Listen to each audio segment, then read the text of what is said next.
또 하나의 굵직한 정부 정책이 내일 결정됩니다. 바로 김해공항을 대체할 동남권 신공항 부지인데요. 노무현 전 대통령이 필요성을 언급한 이후 27년 동안 밀양이냐 가덕도냐를 두고 선거 때마다 홍역을 치러왔던 사업이기도 하죠.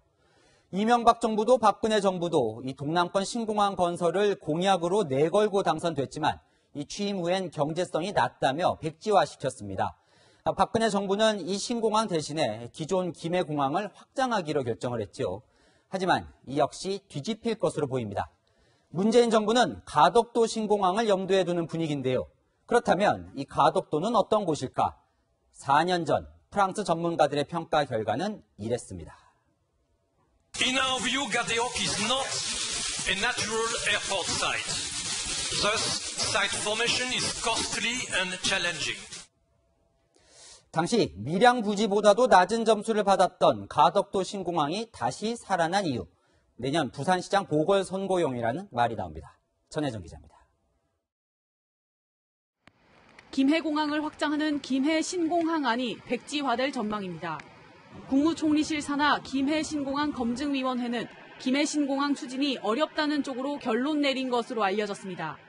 여권 관계자는 통화에서 내일 검증위원회가 김해 신공항 추진이 어렵다는 검증 결과를 발표하면 정부가 곧바로 관계장관 회의를 열어 백지화를 최종 결정할 예정이라고 밝혔습니다.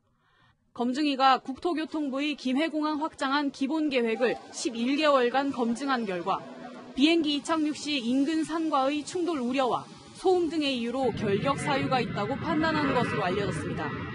노무현 정부 때 논의가 시작된 동남권 신공항 건설은 대통령이 3번 바뀌는 동안 논란이 지속된 과제입니다. 특히 이번에 폐기되는 김해공항 확장안은 4년 전 박근혜 정부 당시 프랑스에 맡긴 용역 결과에서 1위를 차지했던 방안입니다.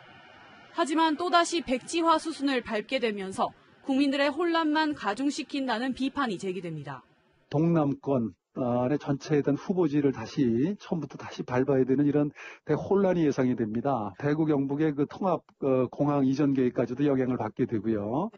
4년 전 경제성 평가에서 낙제점을 받았던 가덕도 신공항이 재추진될 경우 월성 원전 1호기처럼 경제성 평가 문제가 불거질 수 있다는 지적도 나옵니다. 채널A 뉴스 전혜정입니다.